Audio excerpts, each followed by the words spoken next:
काम तो बहुत है और यह भी पता है कि यदि काम नहीं करूंगा तो दिक्कत हो जाएगी। फिर भी कल करूंगा, बाद में करूंगा, यानी कि काम करने का मन ही नहीं करता। ऐसा हमारे साथ क्यों होता है? यही चीज कहानी के माध्यम से समझाई गई है। इस कहानी में काफी सारी चीजें रूपक है, यानी कि ये कहानी कहती कुछ और है और इसका अर्थ है कुछ और। सबसे पहले कहानी जानेंगे, फिर उसका अर्थ समझेंगे। इस कहानी का नाम वैशाख संकष्टी गणेश चतुर्थी व्रत कथा है। यह कथा गणेश जी ने माता पार्वती को सुनाई थी। कहानी ऐसी है कि धर्मकेतु नामक एक ब्राह्मण थे। उनकी दो पत्नियां थी, सुशीला और चंचला। जो सुशीला थी वो व्रत करती थी और व्रत करते करते कमजोर दुर्बल हो गई थी। परंतु दूसरी ओर चंचला वो कहती थी कि हम व्रत क्यों करते हैं? सुखी रहने के लिए। परंतु मैं भोजन करने में ही सुखी हूं, तो व्रत क्यों करना? यदि मुझे पहले से सुख मिल रहा है तो व्रत क्यों करना? समय बीतता है। अब चंचला को एक पुत्र प्राप्त होता है और सुशीला को पुत्री। समाज चंचला को बधाई देता है कि तुम तो बड़ी नसीब वाली हो, तुम्हें पुत्र प्राप्त हुआ। अब चंचला सुशीला को ताना मारने लगती है कि तुम इतना व्रत करती हो फिर भी पुत्री प्राप्त हुई। मुझे देखो, मैं कितनी नसीब वाली हूं, समाज मेरी वाहवाही कर रहा है। सुशीला इतना ध्यान नहीं देती। वो हमेशा की तरह व्रत करती है और गणेश जी की उपासना करती है। गणेश जी प्रसन्न होकर सुशीला को दर्शन देते हैं और कहती है कि मैं तुम्हें एक वरदान देता हूं कि तुम्हारी पुत्री के मुख से हमेशा मोती और मूंगा निकलेंगे। अब उसके बाद धर्मकेतु जी का स्वर्गवास हो जाता है। अब चंचला के पास दूसरा कोई चारा नहीं था। इसी वजह से वो दूसरे घर में चली जाती है। दूसरे घर यानी कि शायद उन्होंने दूसरी शादी की होगी। परंतु जो सुशीला थी उनको किसी की जरूरत नहीं थी। वो अकेले ही अपनी पुत्री का पालन पोषण करने लगी। कैसे? उनकी पुत्री के मुख से मूंगा और मोती निकलते थे। अब ये चीज चंचला को पसंद नहीं थी। वो सुशीला से जलती थी। इसी वजह से चंचला क्या करती है, सुशीला की पुत्री को कुएं में ढकेल देती है। परंतु गणेश जी उस पुत्री को बचा लेते हैं। जब चंचला को पता चलता है कि सुशीला की पुत्री को कुछ नहीं हुआ क्योंकि गणेश जी ने उनको बचाया था, तब चंचला सुशीला से क्षमा मांगती है और उनसे दोस्ती करने का प्रयत्न करती है। सुशीला और चंचला के बीच मित्रता होती है और सुशीला चंचला को कहती है कि आज से आप भी व्रत कीजिए और गणेश जी की उपासना कीजिए। ऐसे ही सुशीला और चंचला सुखीपूर्वक अपना बाकी जीवन व्यतीत करते हैं। तो कहानी यही थी। अब इसका अर्थ समझ लेते हैं। तो कहानी की शुरुआत में हमने क्या जाना कि चंचला व्रत नहीं करती थी। क्यों? क्योंकि वो सोचती थी कि व्रत क्यों किया जाता है? सुख प्राप्त करने के लिए। यदि मुझे भोजन करने से सुख मिल रहा है तो मैं व्रत क्यों करूं? यानी कि चंचला के पास ऐसी कोई चीज थी जिससे उसको वो सुख मिलता था जो सुख उसे मेहनत करने के बाद मिलने वाला था। यानी कि आप आलसी इसलिए हैं क्योंकि आपके पास ऐसी कोई चीज है जो आपको वो सुख दे रही है जो सुख आपको मेहनत करने के बाद मिलने वाला था।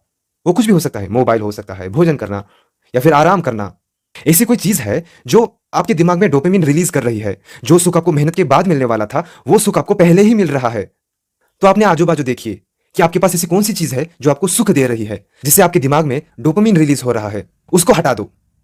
अब दूसरी ओर सुशीला वो व्रत करते करते कमजोर हो गई थी, फिर भी व्रत करती थी, गणेश जी की उपासना करती थी। क्यों? क्योंकि वो भविष्य के बारे में सोचती थी। उनको भली भांति पता था कि कौन से कर्म करने से क्या फल मिलेगा।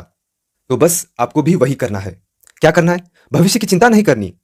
बस आपको अपनी सोचने की क्षमता बढ़ानी है कि अभी जो मैं काम कर रहा हूं उसका परिणाम क्या है। बस अभी आप जो भी काम कर रहे हैं, सो रहे हैं, बैठ रहे हैं, कुछ काम कर रहे हैं, उसका परिणाम क्या होगा, भविष्य में आपका क्या हाल होगा, वो समझने की आपके पास क्षमता होनी चाहिए। अब वो क्षमता कहां से लाए? देखिए, अपनी सोचने की क्षमता को बढ़ाने के लिए सिर्फ दो ही एक्सरसाइज है, पढ़ना और विचार करना। यानी कि आपको ग्रंथ पढ़ने हैं और उसके ऊपर आपको विचार विमर्श करना है। आपको खुद से ही प्रश्न करना है कि इस ग्रंथ में क्यों लिखा है, क्या लिखा है, उसका परिणाम क्या है और वही परिणाम क्यों है। ज्ञान प्राप्त करने से और विचार विमर्श करने से ही आपकी सोचने की क्षमता बढ़ेगी। तभी आप भविष्य को जान पाएंगे। आप जो भी काम कर रहे हैं उसके परिणाम को जान पाएंगे। तो आपको सिर्फ दो चीजें करनी है जिससे आपका आलस छूमंतर हो जाएगा। पहला, आपको उन चीजों को दूर रखना है जिससे आपको सुख मिल रहा है, डोपामिन रिलीज हो रहा है। दूसरी चीज क्या? अपनी सोचने की क्षमता बढ़ानी है। आप जो भी काम कर रहे हैं उसका परिणाम क्या होगा, भविष्य में उसका क्या फल मिलेगा, वो समझने की आपके पास क्षमता होनी चाहिए। उसके बाद कहानी में हमने क्या जाना कि चंचला को पुत्र प्राप्त होता है और सुशीला को पुत्री। अब चंचला को पुत्र प्राप्त हुआ है, इसी वजह से समाज उनको बधाई देता है कि तुम तो बहुत लकी हो, नसीब वाली हो। इससे हमें यह बताया जा रहा है कि जो लोग सिर्फ वर्तमान के बारे में सोचते हैं, भविष्य के बारे में नहीं सोचते, वैसे लोगों की समाज वाहवाही तो करता है कि तुम तो कितने नसीब वाले हो, तुम्हारे पास ये है, तुम्हारे पास वो है। परंतु चंचला जैसे व्यक्ति का भविष्य अंधकार में होता है। भले ही वर्तमान सही है, लोग वाहवाही कर रहे हैं, परंतु भविष्य का क्या? अब चंचला के साथ भविष्य में क्या होता है वो जरा देख लेते हैं। उसके बाद कहानी में हमने क्या जाना कि धर्मकेतु जी का स्वर्गवास हो जाता है और जो चंचला थी उनके पास कोई चारा नहीं था। इसी वजह से वो दूसरे घर में चली जाती है, शायद दूसरा विवाह कर लेती है। इससे हमें यह बताया जा रहा है कि जो लोग सिर्फ वर्तमान के बारे में सोचते हैं, भविष्य के बारे में नहीं सोचते, उनका भविष्य दूसरों के हाथों में होता है। वो भविष्य में सुखी रहेंगे कि नहीं, ये दूसरे लोगों के हाथों में होता है। जैसे आपने कई लोगों को देखा होगा कि जिंदगी नहीं मिलेगी दोबारा, ये जवानी वापस नहीं आएगी, ऐसा ही विचार रखते हैं। उन्हीं लोगों को आप 5-6 साल बाद देखिए, वो किसी छोटी सी कंपनी में काम करेंगे, 10-15 हज़ार वाली, जहां पर आधी पगार तो बॉस की गालियां खाने की ही मिलते हैं। वो एक कठपुतली की तरह बन जाते हैं। उनके हाथों में कुछ नहीं होता, यानी कि वो सुखी रहेंगे कि नहीं, वो उनके हाथों में नहीं होता।